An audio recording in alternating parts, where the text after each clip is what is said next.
아멘. 여러분 설 잘 보내셨습니까? 아마 고향을 다녀오신 분들은 또 분주하게 움직이시고, 더러 우리 교회 가족들 가운데 고향에 가셔서 고향 교회에서 예배를 드리고 오시는 분들이 계시는 것 같습니다. 바삐 올라오신 분들은 또 수고하고 애쓰셨고, 오늘 보니 주변에 새로 오신 분도 계시고, 또 아마 서울에 들르러 오셨다가 또 모처럼 이렇게 오신 분들도 계시는데 잘 오셨습니다. 예배에 함께 하신 여러분들 주님의 이름으로 환영합니다. 주님의 이름으로 축복합니다. 설이 되면요, 물론 추석도 마찬가지입니다만 항상 우리가 우선순위의 문제에 직면하게 됩니다. 뭐 이런 거죠. 절을 해야 할까 말아야 할까. 또 가족들과 모처럼 만났는데 뭐 3대 4대가 신앙의 가문이야 그럴 일이 없겠지만, 당대 신앙생활을 시작을 했다거나 또 2, 3대가 신앙생활을 해도 친지들하고 모이면 술을 마셔야 할까 말까, 함께 또 고스톱을 해야 할까 말까, 그리고 그 외에 이것을 해야 할 것인가 말 것인가. 평소에는 별로 문제가 되지 않고 그것이 심각하지 않았던 문제들을 만나게 됩니다. 그리고 그것을 생각하게 되죠. 오늘 제목을 달게 모이로 정한 것은요, 닭도 모이를 먹을 때 무엇을 먼저 먹을까를 정한답니다. 결정하면요, 그러면 이제 몸이 그쪽으로 가는 거예요. 결정하면 고개가 그쪽으로 가는 거예요.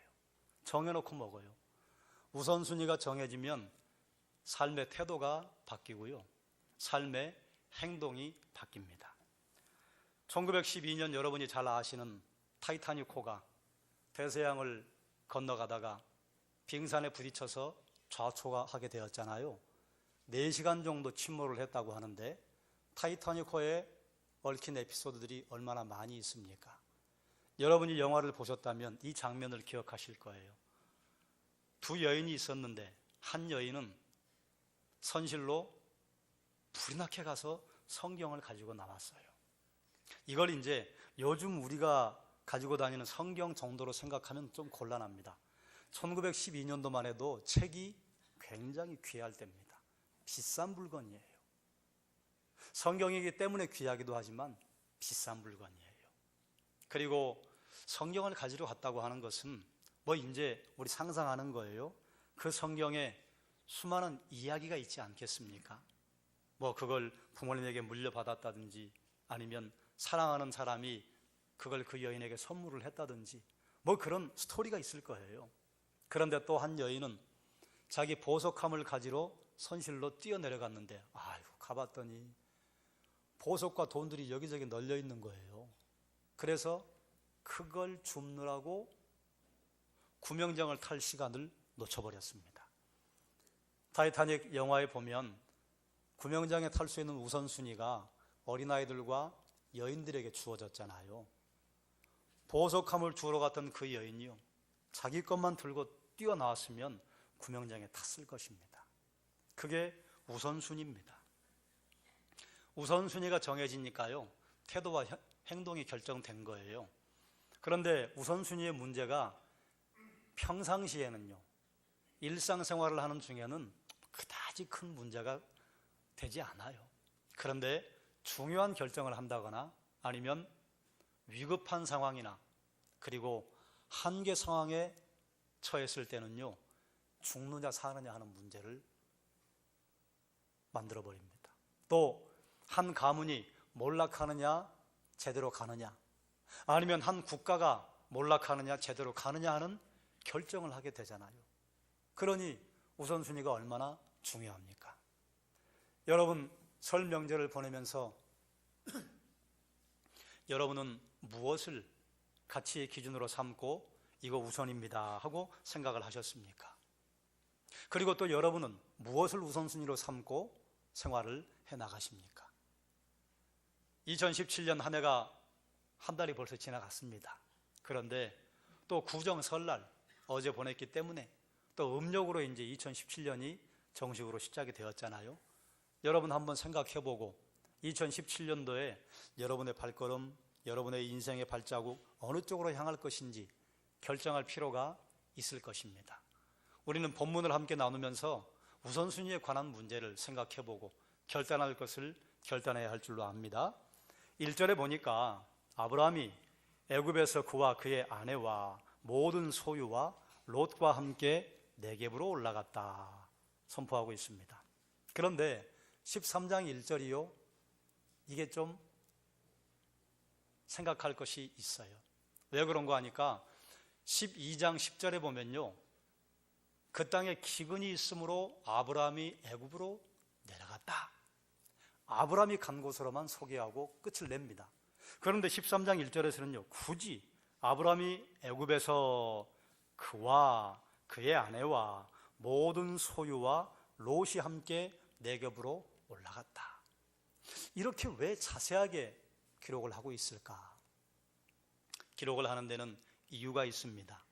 성경이 길게 기록한 데는 어쩌다가 실수로 길게 기록한 것이 아니고, 짧게 건너뛰어 버린 데는 어쩌다가 짧게 건너뛴 게 아닙니다.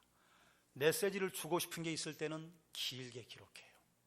또 여기에서 하나님께서 중요하게 여기시지 않는 것은요, 신속하게 지나가기도 합니다. 이유가 있다 그 말이죠. 아브라함에게 문제가 발생했습니다. 하나님께서 약속하신 가나안에 도착했어요. 드디어 도착했어요. 그러면 무엇이 있어야 돼요? 복이 있어야 돼요. 형통이 있어야 돼요. 그런데 무엇을 만났다고 그래요? 기근을 만났어요. 그럼 이제 아브라함이 헷갈리는 겁니다. 아니, 본토 친척 아비집을 떠나서 내가 너에게 지시할 땅으로 가라. 거기서 내가 너에게 복 주겠다고 하셨는데 도착했더니 기근이에요. 가나안 지역에서 기근을 만나면 살기가 어렵습니다. 심각해요. 그러면 하나님께서 가나안 땅을 아브라함에게 가라고 하셔서 갔는데 가봤더니 그 땅이 축복의 땅이 아니고 이거 죽을 땅인 거예요. 그러면 만약에 여러분에게 이런 문제가 발생이 되면 여러분은 어떻게 행동을 하시겠습니까? 아브라함은요, 둘 중에 하나를 선택을 해야 합니다. 거기 남아있을 것이냐, 다른 곳으로 갈 것이냐. 왜 그런가 하면 사느냐 죽느냐의 문제예요. 길을 찾아갔는데 막다른 길을 만났습니다. 그러면 어떻게 해야 돼요? 다시 열린 길을 찾아가야죠. 아브라함에게는 열린 길이 두 군데가 있었습니다. 그가 걸어왔던 하란으로 가는 길이 있고 애굽으로 가는 길이 있었는데요, 애굽이 훨씬 풍족했어요. 애굽이 훨씬 넉넉했어요. 그래서 당연히 열린 길로 간 거예요. 그런데 애굽으로 내려갔더니 아이고, 엎친 데 덮쳤다고, 설상가상이라고 더 큰 문제가 기다리고 있는 거예요. 애굽에 가서 아내를 빼앗겼습니다. 금요기도에 오신 분들에겐 제가 말씀을 드렸는데요, 아브라함과 이삭이 장소를 옮길 때마다 아내하고 서로 약속하잖아요. 내 누이라고 하자. 그럼 이제 이걸 우리 시대로 이해를 하면, 아이고, 남편이 참 못됐지, 자기 목숨 살려고 어떻게 아내를 누이라고 할까, 이렇게 생각하면 곤란합니다. 요즘 메소포타미아 쪽에 유적들이 많이 발굴이 되고 있는데, 발굴된 유적들에 의하면 그 당시 법정에요, 이런 기록이 있대요. 남편이 아내에게 해줄 수 있는 최고의 선물이 있습니다. 이 자리에 앉은 여성분들에겐 참 죄송합니다만, 아브라함이 살던 당시에 여성은요, 사고 팔 수 있는 물건과 같았습니다. 그리고 그 신분이 노예와 다를 게 없었어요.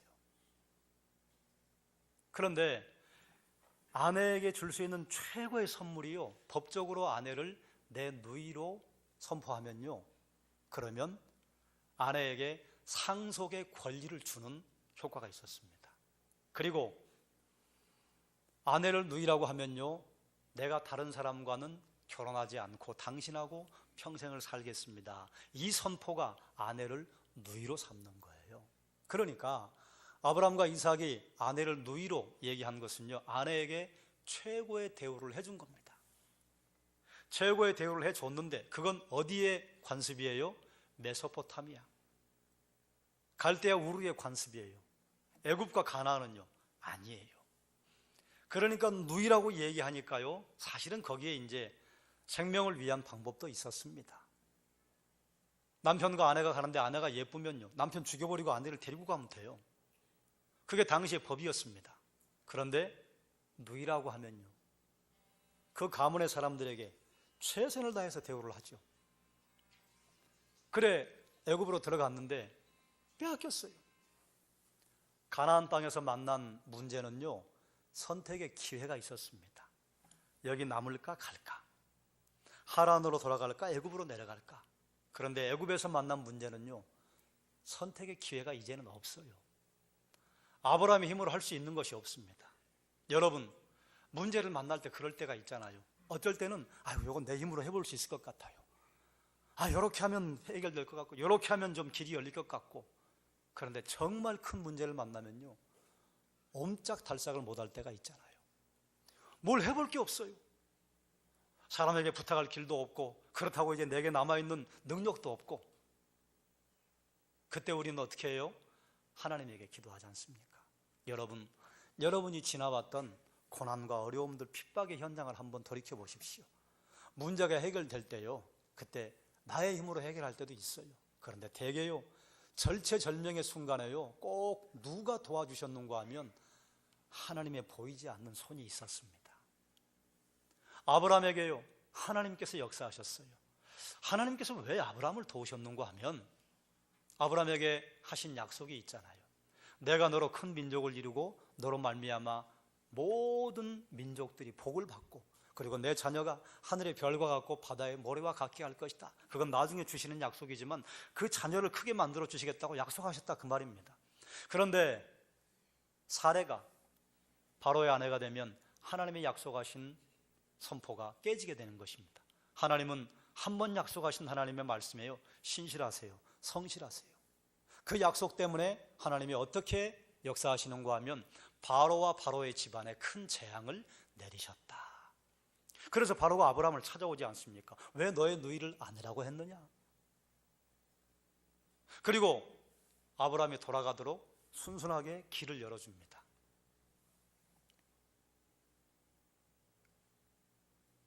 사라를 데려오면서 바로가 주었던 선물이 있어요. 소와 양과 나귀와 낙타, 그리고 은금을 풍성하게 줬습니다. 그러면 아내를 돌려보냈으면 그거 다시 가져와야 되잖아요. 그런데 그걸 가져오지도 않고 내보내줍니다. 여러분, 기근이 사라졌습니까? 그대로 있습니까? 기근은 아직 그대로 있습니다. 상황은 바뀐 게 없습니다. 그런데 아브라함은요, 대단히 많이 바뀌었어요.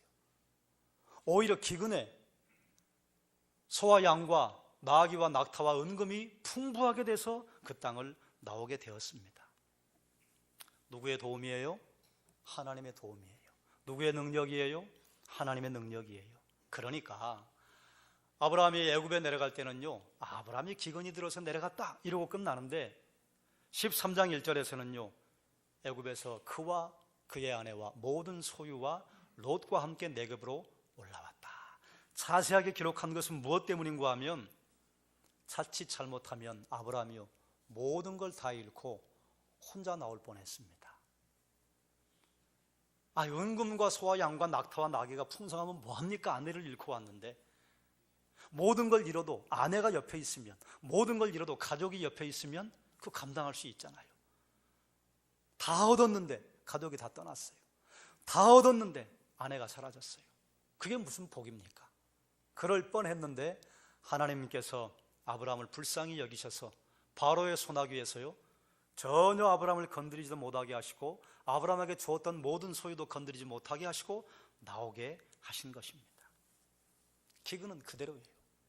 그런데 하나님께서 그 기근의 현장에 함께 하시니까요, 그 땅이 기회의 땅이 되어버렸습니다. 그리고 아브라함이 아무 인생의 의미를 찾을 수 없을 그 순간에 하나님이 함께 하셨더니요, 아브라함이요, 인생의 의미를 이제 제대로 발견하게 된 거예요. 어떤 인생의 의미를 발견했는가? 아브라함에게요, 또 문제가 발생했습니다. 애굽에 내려갈 때는 뭐가 문제였어요? 기근이 문제였어요. 그런데 돌아왔더니 무엇이 문제인가 하면 이제는 소유가 너무 많아서 이게 문제예요. 여러분, 혹시 이런 생각을 해본 적이 있으십니까? 아이고, 내가 돈만 조금 있으면 이런 문제가 없을 텐데. 또 재산이 있는 분은 어떤 생각을 하세요? 아이고, 그래도 옛날이 좋았지. 이 재산 때문에 형제간에 의상하고 가문에 이게 불씨의 원인이 되어서 이렇게 가문이 깨지는데 그때가 좋았지. 또 이런 생각을 하는 분도 계실 거예요. 아이고, 저분 참 보면 부러워. 저분 같으면 참 좋을 것 같아. 저 가문 보면 참 부러워. 저 가문만 같으면 참 좋겠어. 여러분, 그런데 자세히 앉아서 함께 가슴을 열고 얘기해 보면요, 가난해도 문제가 있고 부유해도 문제가 있고 신앙이 좋은 가문도 문제가 있고 신앙이 없는 가문도 문제가 있어요. 문제는요, 시간과 장소를 구별하지 않습니다. 모든 문제가 있어요. 정말 문제는 무엇이냐? 문제를 만나는 것이 문제가 아니라 그 문제에 어떻게 대응하는가 하는 것이 문제예요. 결론부터 말씀을 드리자면 문제를 만났을 때 신앙적인 결정을 하는가, 신앙이 없는 결정을 하는가가 문제가 되는 것입니다. 아브라함과 롯의 소유가 많아서 동거할 수 없게 되었습니다. 그런데 두 사람이 문제를 어떻게 해결해요? 다툼이 일어났어요. 아브라함 가축의 목자와 롯의 가축의 목자가 다퉜대요. 그런데 성경을 보면 목자들이 다툰 게 아니라 목자가 다투었다고 단수로 말하고 있어요. 이걸 봐서는 롯의 목자들과 아브라함의 목자들이 다퉜어요. 그러니까 목자들의 우두머리가 서로 만나가지고 또 다투었어요. 그럼 이 다툼이 이걸로 끝났느냐? 나중에 아브라함이 뭐라고 말하는가 하면 조카를 부르잖아요. 너나 나나 한 혈육인데 너나 나나 너의 목자나 내 목자가 다툴 게 뭐 있겠느냐? 이 말은요, 아브라함과 롯도 다퉜다 그 말입니다. 다퉜어요. 전에는 기근 때문에 가족이 똘똘 뭉쳤는데요, 이제는 소유가 많아지니까요, 소유 때문에 다투어요. 그러면 다툼의 문제를 어떻게 해결하는가? 여러분, 달개모의, 인생, 새해를 이야기하니까 이런 다툼의 문제가 인생에 관한 문제, 전체적인 문제로만 비추어질 수 있는데요, 아니에요. 그것만이 다툼이겠는가? 우리는 예배당에서도 수시로 다툼을 합니다. 그렇다고 여러분이 싸운다는 게 아니에요. 이런 거예요. 예배당에 와서 내가 먼저 의자에 앉아 있는데 좀 늦게 오신 권사님이 오더니 조금 옆으로 가래요. 그때 생각합니다. 갈까 말까? 10cm를 움직일까? 30cm를 움직여줄까? 그 다툼이에요. 자리가 비좁아서 교육자들이 자리를 안내하는데 옆에 가방을 놔뒀어요. 가방을 놔뒀는데 이 가방을 내 무릎으로 가져올까? 그대로 놔둘까? 자리에 와서 앉는 분은 아이고, 이 가방 조금만 치워주면 엉덩이 충분히 들어가겠는데 가방을 안 치워줘요. 그거 다툼입니다. 예배당에서 예배가 끝나고 어떤 분은 순식간에 나가는 분이 계셔요. 바쁜 일이 있으면 그러시겠죠. 그런데 그다지 바쁜 일도 아닌데 몸에 배가지고 워낙 부지런하셔서 축도가 끝나기도 전에 안쪽에 앉아 계시다가 옆에 있는 사람 좀 비키라고 그러고 나가는 분이 계셔요. 그거 다툼입니다. 제가 가만히 쳐다보다가 뒤에 서서 인사하면서 시간을 한번 재본 적이 있어요. 불과 3분에서 5분이면 다 빠져나갑니다.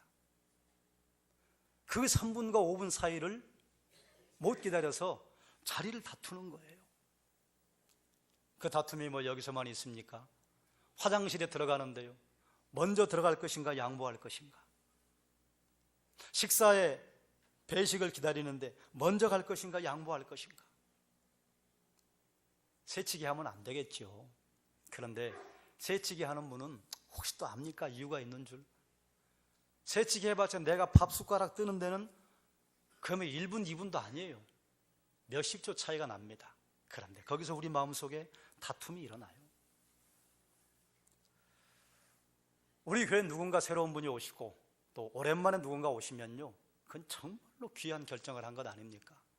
얼마나 교회 오기가 어렵습니까? 처음 장소를 간다고 하는 건 대단히 어려워요. 너무너무 어려워요. 그런데 그분에게 인사를 할 것인가 말 것인가, 웃어줄 것인가 말 것인가, 이게 지금 내 머릿속에서 다투는 것입니다. 어떤 분은 저에게 그런 얘기를 하시더라고요. 목사님, 주무시는 분들 좀 깨워주세요. 주무시면 상처받지 않으세요? 네, 저는 상처 안 받습니다. 오죽하면 주무실까? 또 주무시면서까지라도 예배당에 앉아있는 게 얼마나 감사합니까? 목사가 설교하다가 주무시는 걸 깨우기 위해서 우스운 소리를 하고 좀 잠 깨시라고 하면 그게 바람직하겠습니까? 옆에 있는 분이 슬그머니 좀 깨워주시면 얼마나 좋아요. 그리고 못 하시겠거든 그냥 놔두세요. 이러고 가시다가 그냥 그렇게 하셔도 들을 건 다 들어요. 내 마음속엔 다툼이 일어나는 거예요. 목사님은 왜 이걸 놔두시나? 저분은 왜 교회 와서 이러고 계시나? 간밤에 얼마나 피곤하셨으면 교회 와서 주무시겠어요. 그 피곤함에도 불구하고 예배당에 와서 예배를 드리신 것만으로도 얼마나 감사해요. 우리는요, 인생의 큰 다툼부터 우리가 앉아있는 자리, 여러분이 지하철을 탈 때나 버스를 탈 때도 우리는 수없이 많은 다툼을 합니다. 그 다툼에요, 무엇이 우선순위인가? 무엇을 우선 둬야 할 것인가? 아브라함은 어떻게 해결하는가 하면 양보합니다. 조카에게 먼저 선택의 기회를 줘요. 네가 선택하면 삼촌이 따를게. 그리고 요단 온 들을 바라보고 롯과 함께 섰습니다. 그리고 네가 좌하면 내가 우하고 네가 우하면 내가 좌할게. 그런데 이때 롯의 선택이 뭐예요? 요단 온 들을 선택했어요. 자, 그래도 제가 여러분에게 말씀드린 적이 있죠. 삼촌과 조카가 섰어요. 그리고 삼촌은 무엇이라고 말하는가 하면 요단 들이 앞에 있다. 그러니 좌로 가면 내가 우로 갈게. 네가 우로 가면 내가 좌로 갈게. 네가 먼저 가면 내가 반대편으로 갈게. 그랬는데 롯이 눈을 들어 소한 들을 본즉 아직 소돔과 고모라가 멸망하기 전이라 그 눈에 여호와의 동산 같고 애굽 같았대요. 너무너무 좋은 거예요. 그런 롯이요, 이래야 정상 아닙니까? 아닙니다. 삼촌이 먼저 선택하십시오. 그렇죠. 아까 아브라함의 가축과 롯의 가축의 목자들이 다퉜잖아요. 왜 다투었을까요? 1차적으로는 너무 많아서예요. 그런데 저는 그것 때문에 다툼이 일어났다고 생각하지 않습니다. 롯이요, 삼촌에 대해 무례했던 거예요. 롯이요, 자기 가축의 목자들에게 삼촌 목자들하고 다투면 안 돼. 삼촌에게 그렇게 하면 안 돼. 이렇게 단속만 했어도요, 어떻게 롯의 가축의 목자들이 삼촌의 가축의 목자들과 다툽니까? 그리고 롯이 어떻게 삼촌과 다툽니까? 물론 다툴 일이 있을 수도 있지요. 그런데 롯이 한 결정과 롯이 한 언사를 보면요, 다툼을 넘어섰어요. 성경을 자세히 보면 아브라함과 나홀과 하란으로 나옵니다. 소개를 해요. 그래서 아브라함이 장자인 것처럼 보여요. 전에 여러분에게 제가 창세기 강좌를 할 때 말씀을 드렸을 텐데요, 아브라함이 장자가 아닙니다. 막내일 가능성이 많아요. 하란이 먼저 죽었어요. 그리고 아브라함이 결혼을 시킨 상대가 나홀의 그 자손 때가 아니라 손주 때와 이삭과 서로 결혼을 시켜요. 그것을 봐서는 하란이 장형이고 나홀이 둘째고 아브라함이 셋째일 가능성이 있습니다. 그런데 왜 성경은 아브라함을 먼저 기록하는가? 아브라함에게 장자의 명분이 주어진 거예요. 그러면 아브라함과 롯은요, 삼촌과 조카지만 나이가 비슷할 수 있습니다. 우리 많잖아요. 어머님이 자녀를 늦게 낳으면 조카인데 삼촌보다 나이가 훨씬 적은 일이 얼마나 많습니까? 그리고 아브라함에게는 자녀가 없습니다. 그러니 아브라함이 만약에 먼저 죽으면 그 재산을 상속받을 수 있는 가장 가까운 친척이 누구예요? 롯입니다. 그래서 롯은 아마도 삼촌 것 다 내 건데 뭐 괜찮아. 삼촌이 그렇게 말씀하시면 안 돼. 괜찮아. 이렇게 아마 롯의 가축의 목자들에게 얘기했을 가능성이 충분히 있지 않겠는가? 이건 저의 상상입니다만 아마 맞을 거예요. 왜 그런가 하면 아브라함과 롯이 지금 요단 온 들을 바라보고 있는데 롯이요 요단 들을 다 차지하겠다고 했어요. 이렇게 서서 우리 고르자. 그런데요 롯이요 삼촌 이렇게 섭시다. 그리고 제가 이쪽으로 갈 테니까 삼촌은 저쪽으로 가십시오. 이렇게 서도요 삼촌 제가 이쪽으로 갈 테니까 삼촌은 저쪽으로 가십시오. 가나안 산지는요 목축을 할 수 있는 곳이 아닙니다. 목축을 하려면 평야와 들과 광야에 가면 풀이 조금씩 나 있고요. 산지로 가면요 풀 뜯을 곳이 없습니다. 이런 선택을 한 거예요. 그런데 삼촌이 말을 한 게 있잖아요. 조카에게 먼저 우선권을 줬어요. 이쯤 되면요 아브라함이 야 이 녀석아 이렇게 섰잖아. 이렇게 서야지. 이렇게 서면 안 돼 라고 얘기를 해야 되는데 이렇게 섰던 롯이 방향을 틀어도 삼촌이 한 약속을 그대로 지킵니다. 여러분 만약에 이 상황만 놓고 본다면 누가 지혜롭습니까? 롯이 지혜로워요. 어쩌면 그렇게 삼촌이 악소리도 못하게 모든 걸 다 빼앗았는지. 누가 바보예요? 아브라함이 바보예요. 그런데 롯의 판단의 근거가 뭡니까? 눈을 들어 요단 온들을 바라보니 소알까지 물이 넉넉하더라. 성지순례 다녀오신 분들은 아시겠지만 또 여러분 TV를 통해서 다큐멘터리를 통해서 보신 분들은 아시겠지만 사해는요 생물이 살 수 있는 곳이 아니잖아요. 그런데 이 당시에는요 갈릴리에 흐르는 물이 사해로, 사해에 흐르는 물이요 홍해까지 흘러갔습니다. 풍족한 곳이었습니다. 그러니까 보기에 여호와의 동산 같고 애굽 같았다 그 말이에요. 눈을 들어 봤어요. 눈을 들어 보니까요 너무너무 멋있는 거예요. 여러분 생각이 바뀌면 행동이 바뀌고 행동이 바뀌면 습관이 바뀌고 습관이 바뀌면 인생이 바뀐다고 하잖아요. 내 머릿속에 생각이 무엇이 들어있는가에 따라서 그 사람의 행동이 바뀌어요. 그러면 생각을 잘 정리하려면요 생각으로 들어오는 입력되는 길목을 잘 지켜야 합니다. 우리의 생각으로 머릿속으로 정보가 들어오는 도구가 세 군데가 있습니다. 그 중에 하나가 뭡니까? 눈입니다. 또 하나가 뭐예요? 귀예요. 또 하나가 뭡니까? 촉각입니다. 그런데 촉감은요 내 손 뻗는 데만, 그리고 내가 그동안 경험한 것만 정보로 집어넣어요. 귀는요 내 귀에 들리는 대로만, 안 들리는 곳은요 아무리 저쪽에서 소리를 쳐도 정보 전달 못합니다. 눈은요 시력만 좋으면요 10리도 보고 20리도 보잖아요. 가장 많은 정보가 눈으로 들어옵니다. 그런데 말이죠 눈으로 들어오는 정보가 때로는 거짓 정보가 많아요. 보기에는 그럴듯하다 그 말이에요. 그 속을 보지 못하면요 반짝인다고 금이 아니잖아요. 다 오아시스처럼 보인다고 그게 다 진짜 오아시스가 아니잖아요. 광야에 가면, 사막에 가면 신기루를 보잖아요. 눈에 보였어요. 갔더니 없어요. 인생에 의미가 있는 것 같아서 달려갔더니 가봤더니 아무것도 없어요. 롯은 그런데 눈에 보이는 대로 결정했어요. 눈에 보이는 대로 그의 삶의 우선순위를 결정을 했어요. 그리고 나중에 어떤 선택을 하는가 하면 눈에 보이는 대로요 요단 온 들로 가서 조금씩 도시를 향해서 자리를 옮겨 급기야 소돔성에 정착을 합니다. 광야에서 살았던 롯이 보기에는 요단 온들은요 여호와의 동산 같았어요. 그리고 거기서 본 소돔성은요 광야에 살던 사람이 도시를 보면 얼마나 멋있습니까? 얼마나 아름답습니까? 그 도시가요 천국 같았을 거예요.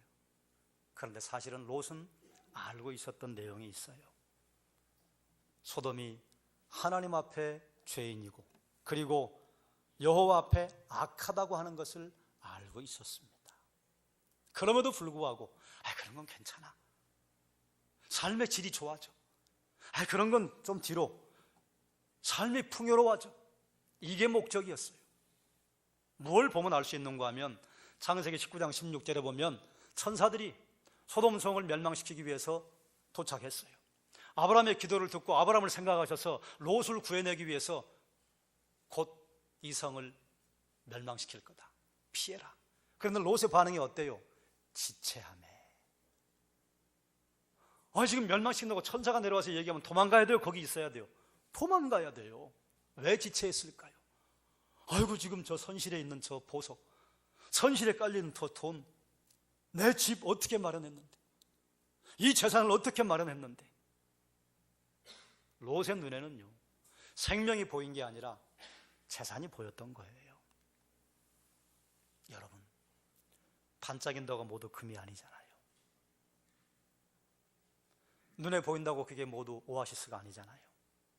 그러므로 우리는 하나님께 기도해야 할 필요가 있습니다. 하나님, 우리의 눈으로 보는 것, 우리의 귀로 듣는 것 잘 분별할 수 있는 능력을 주십시오.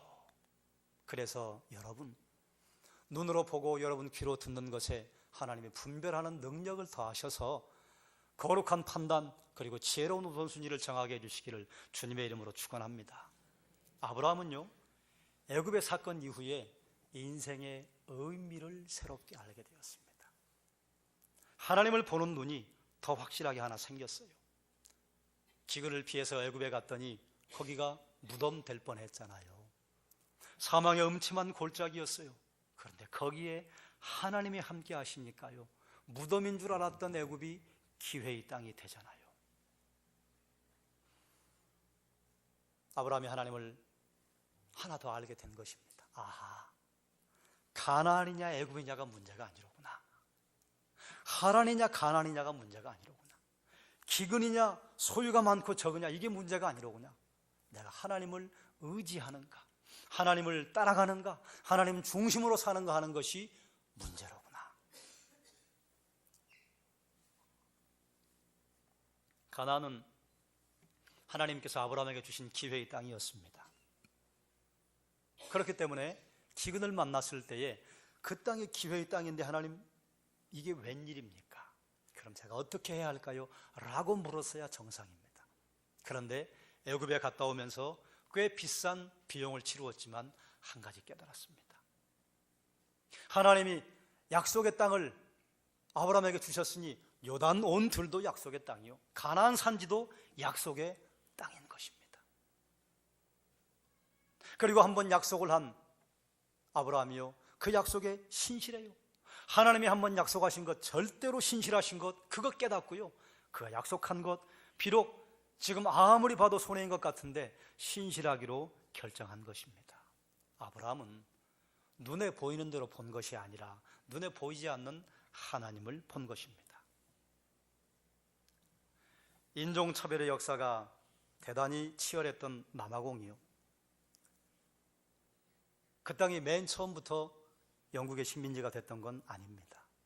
먼저 그 땅에 건너갔던 사람들이 있어요. 프랑스에서 앙리 4세가 1593년에 낭트 칙령이라고 하는 걸 발표를 하는데, 그때 이제 앙리 4세가 개신교인들의 도움을 받고 왕위에 올랐어요. 그래서 가톨릭이 국교처럼 돼 있던 그 땅에 개신교에게 종교의 자유를 인정해 줍니다. 당시에 개신교의 종교의 자유를 찾아서 개신교인들이 모인 사람들이요, 위그노들이요. 프랑스의 개신교인들의 모임이 프랑스 위그노들 아닙니까? 그래서 이 위그노들이요, 이제 종교의 자유가 왔구나. 그리고 한 100여 년 동안 종교의 자유를 누렸어요. 그런데 그로부터 한 100년 지난 다음에 1685년도에 루이 14세가 왕위에 오르면서요, 자기 절대 왕정에 대한 힘을 좀 비축을 하려고 로마 교황청의 신임을 얻기 위해서 위그노들을 배척하고 가톨릭을 국교로 인정해버립니다. 그러니까 그때부터 개신교인들에게 핍박이 시작되고 탄압이 시작되고, 핍박 탄압이요, 그저 좀 핍박하고 탄압하는 정도가 아니요, 살인이 자행되고 교회를 불태우고. 그래서 우리 신앙의 자유를 찾아 가자. 그리고 간 곳이 아프리카인데요, 도착해 봤더니 이미 다 유럽 다른 나라들이 식민지를 만들었어요. 또 내려갔어요. 역시 또 유럽 다른 나라들이 식민지로 만들었어요. 또 내려가고 마지막까지 간 곳이요, 거기가 남아공입니다. 그러면 위그노들이 도착했던 남아공이 당시에 살만한 땅이었는가? 아니에요. 사막이었어요. 사막이니까요, 유럽의 그 어떤 나라도 그 땅을 식민지로 삼지 않은 것입니다. 거기에 도착할 때요, 네덜란드의 개신교인들과 프랑스의 위그노들, 신앙의 자유를 찾아간 사람들이요 도착한 거예요. 그럼 거기서 뭐 했느냐? 우리는 이 땅이 비록 사막이라도 신앙의 자유, 마음껏 예배할 수 있고 마음껏 예수 그리스도의 이름을 부를 수 있는 곳, 여기에 정착하자. 그러니 생각해 보십시오. 얼마나 힘들었겠습니까? 얼마나 어려웠겠습니까? 그런데 신앙의 자유를 찾아간 그 땅이요, 금광이 가장 많은 땅인 거예요. 그래서 지금도 세계 금 수출 1위가 남아공입니다. 물론 그 뒤로 이제 영국인들이 들어와서 4개로 나뉘어졌던 남아공이요, 서로 전쟁하고 보호전쟁이 일어나고 인종차별 정책이 있고 그러다가 지금 오늘은 남아공까지 왔습니다. 그런데 맨 처음 그 땅에 발을 디딘 사람들이요, 신앙의 자유 때문에 간 사람들이라 그 말이에요. 예배 드릴 수 있으면 좋아요. 우리가 예수 그리스도 이름을 부를 수 있으면 좋아요. 우리는 사막이라도 갈 거예요. 그랬더니 그 땅에 밟았더니요, 거기가 약속의 땅이었던 거예요. 미국과 브라질이요, 세계 금 생산국 2위가 미국입니다. 그런데 물론 거기에 다른 역사도 있지만요, 미국에 맨 처음 발 디딘 사람들을 우리는 누구로 알고 있습니까? 신앙의 자유를 찾아간 네덜란드에서 배를 타고 간 사람들이에요. 신앙의 자유를 찾아갔어요. 그런데 당시 브라질에는요, 은광산이 어마어마한 게 발견이 돼서 유럽에 있는 나라들이 앞다투어 그쪽으로 가서 브라질에 있는, 남미에 있는 은광산을 쪼개서 가져오기 시작했습니다. 지금도 브라질은요, 천연자원이 세계에서 최고로 많은 곳인데, 이상하죠? 최고로 많은 곳인데 금을 찾아 은을 찾아갔던 그 땅은요, 지금 못 사는 나라고요. 그리고 신앙의 자유를 찾아간 땅은요, 세계 최강대국이 되었습니다. 물론 그 땅에 이런저런 역사가 있지요. 그런데 맨 처음을 보자 그 말이에요. 누가 그 땅을 갔는가? 사랑하는 여러분, 롯은 자기 욕심대로 삼천의 호의를 무시하고 요단 온 들을 선택했습니다. 그리고 바보스럽게도 삼촌 아브라함은요, 가나안 산지, 양을 치고 나귀를 치기에는 불모지의 땅으로 올라갔습니다. 그런데 두 사람의 선택의 결과가 어떻습니까? 우리는 알잖아요. 롯의 가문은 부끄러운 결말을 맞이하잖아요. 패가 망신했잖아요. 아브라함은요, 척박한 땅 가나안 산지 하나님 바라보고 하나님을 의지하고 올라갔는데요, 누가 아브라함의 기업이 되셨어요? 하나님께서 아브라함의 기업이 되어주셔서 불모지와 같은 그 땅에서 수없이 많은 풍요를 누리고, 그리고 믿음의 조상으로 자리를 잡지 않습니까? 눈으로 여기만 보면요, 우리가 가까이 볼 때요, 그걸 근시안이라고 하잖아요. 우리가 근시안적인 사고를 가지고 있으면요, 당장 지금은 실패한 것 같아요. 당장 지금은 망한 것 같아요. 그런데 조금만 눈을 열어보면요, 하나님이 그 땅에서 기회를 주시고 하나님이 그 땅에서 우리에게 풍요로움을 주실 때가 얼마나 많이 있습니까? 척박하지만 하나님을 바라보고 가나안 산지로 올라간 아브라함의 심정이 어떻겠습니까? 가슴이 무너져 내렸을 거예요. 그러니까 그때 롯이 떠난 다음에 15장에 하나님께서 아브라함에게 오세요. 아브라함아, 롯이 떠나고 먼지가 이렇게 가득하지? 걱정하지 마. 네 자녀를 이렇게 땅에 티끌처럼 많게 해줄 거야. 내가 너에게 복이 될 거야. 사랑하는 여러분, 우리는 예배당에 앉았을 때, 지하철을 탈 때, 그리고 가족들이 모였을 때, 또 때로는 사업을 할 때, 또 인생의 중요한 결정들을 할 때 다툼이 일어납니다. 어떤 다툼이요? 신앙적인 결정을 할 것인가, 아니면 그렇지 않은 결정을 할 것인가? 두 눈 뜨고 하나님을 볼 것인가, 한 눈 감고 하나님을 잠깐 안 볼 것인가? 어떤 결정을 하느냐가 우선순위의 문제고요, 그 결정을 어떻게 하느냐에 따라서 신앙적인 결과가 나오기도 하고 신앙적이지 않은 결과가 나오기도 합니다.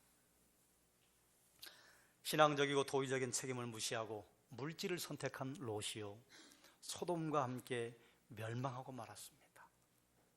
눈으로 보기에는 하나님의 동산 같았어요. 애굽 같았어요. 그런데 사실은 그 안에 하나님께 악을 행하고 죄로 가득 찬 소돔 사람들이 있는 그 자리는요, 그 자리는 죽음의 장소, 무덤과 같은 곳이었습니다. 미국에 있을 때 어떤 집사님 한 분과 전화를 한 적이 있는데 가끔 그런 일이 있어요. 고등학생인 딸이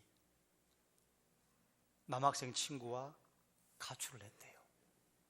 그러니 부모의 마음이 얼마나 바짝바짝 타들어가겠습니까?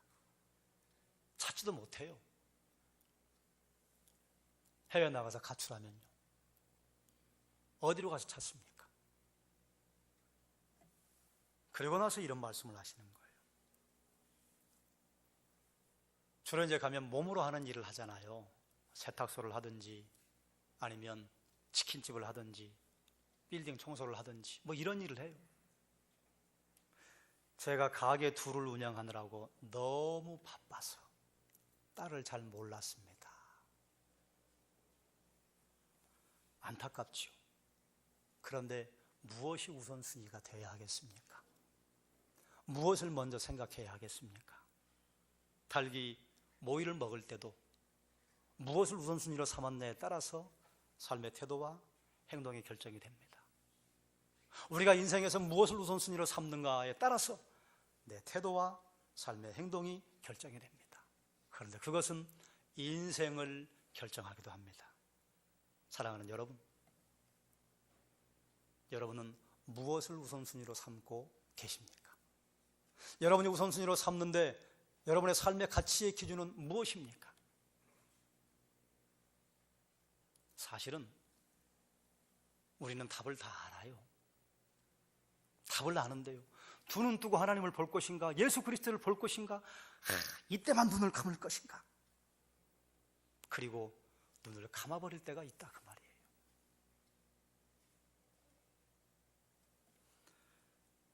말씀을 정리하겠습니다. 우선순위가 정해지면 태도와 행동이 결정됩니다.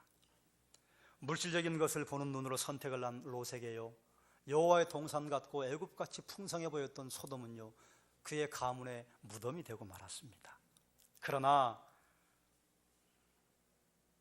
사람이 살 수 없는 가나안 산지를 향해 하나님께서 지켜주실 것을 믿음으로 나갔던 아브라함이요, 하나님을 의지했던 아브라함이요, 척박하기 그지없는 그 산지가 아브라함에게 풍요로운 땅이 되었습니다.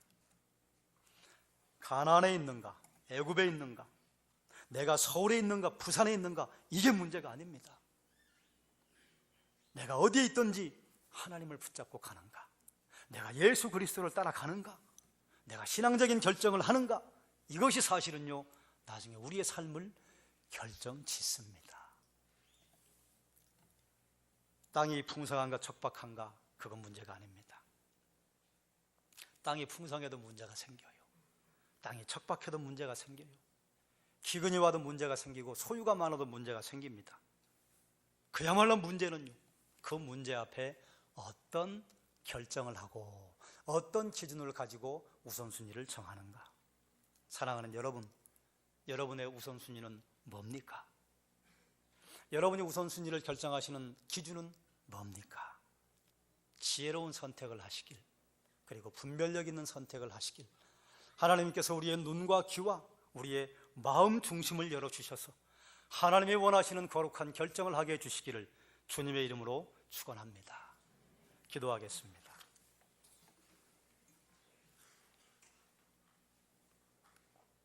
사랑이 많으신 하나님, 아브라함과 롯을 보면서 우리의 우선순위 생각해 봅니다. 하나님을 볼 것인가, 세상을 볼 것인가, 주의 십자가를 볼 것인가, 아니면 다른 사람들의 머리 위에 있는 왕관을 볼 것인가, 하나님을 따를 것인가, 잠깐 눈을 감을 것인가.